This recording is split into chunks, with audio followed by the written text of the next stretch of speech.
അത്യുന്നതന്റെ സംരക്ഷണത്തിൽ വസിക്കുന്നവനും സർവശക്തന്റെ തണലിൽ കഴിയുന്നവനും കർത്താവിനോട്, എൻ്റെ സങ്കേതവും എൻ്റെ കോട്ടയും, ഞാൻ ആശ്രയിക്കുന്ന എൻ്റെ ദൈവവും എന്ന് പറയും.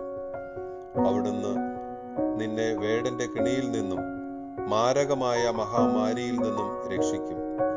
തൻ്റെ തൂവലുകൾ കൊണ്ട് അവിടുന്ന് നിന്നെ മറച്ചുകൊള്ളും. അവിടുത്തെ ചിറകുകളുടെ കീഴിൽ നിനക്ക് അഭയം ലഭിക്കും. അവിടുത്തെ വിശ്വസ്തത നിനക്ക് കവചവും പരിചയം ആയിരിക്കും. രാത്രിയിലെ ഭീകരതയെയും പകൽ പറക്കുന്ന അസ്ത്രത്തെയും നീ ഭയപ്പെടേണ്ട. ഇരുട്ടിൽ സഞ്ചരിക്കുന്ന മഹാമാരിയെയും നട്ടുച്ചയ്ക്ക് വരുന്ന വിനാശത്തെയും നീ പേടിക്കേണ്ട. നിന്റെ പാർശ്വങ്ങളിൽ 1000 മരിച്ചു വീണേക്കാം, നിന്റെ വലത്തുവശത്ത് 10,000. എങ്കിലും നിനക്ക് ഒരനർത്ഥവും സംഭവിക്കുകയില്ല. ദുഷ്ടരുടെ പ്രതിഫലം നിന്റെ കണ്ണുകൾ കൊണ്ട് തന്നെ നീ കാണും. നീ കർത്താവിൽ ആശ്രയിച്ചു, അത്യുന്നതനിൽ നീ വാസമുറപ്പിച്ചു. നിനക്ക് ഒരു തിന്മയും ഭവിക്കുകയില്ല, ഒരനർത്ഥവും നിന്റെ കൂടാരത്തെ സമീപിക്കുകയില്ല.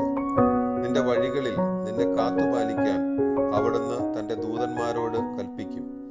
നിന്റെ പാദം കല്ലിൽ തട്ടാതിരിക്കാൻ അവർ നിന്നെ കൈകളിൽ വഹിച്ചുകൊള്ളും. സിംഹത്തിന്റെയും അണലിയുടെയും മേൽ നീ ചവിട്ടി നടക്കും. യുവസിംഹത്തെയും സർപ്പത്തെയും നീ ചവിട്ടി മെതിക്കും. അവൻ സ്നേഹത്തിൽ എന്നോട് ഒട്ടി നിൽക്കുന്നതിനാൽ ഞാൻ അവനെ രക്ഷിക്കും.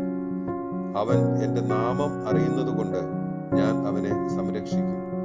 അവൻ എന്നെ വിളിച്ചപേക്ഷിക്കുമ്പോൾ ഞാൻ ഉത്തരമരുളും. അവന്റെ കഷ്ടതയിൽ ഞാൻ അവനോട് ചേർന്ന് നിൽക്കും.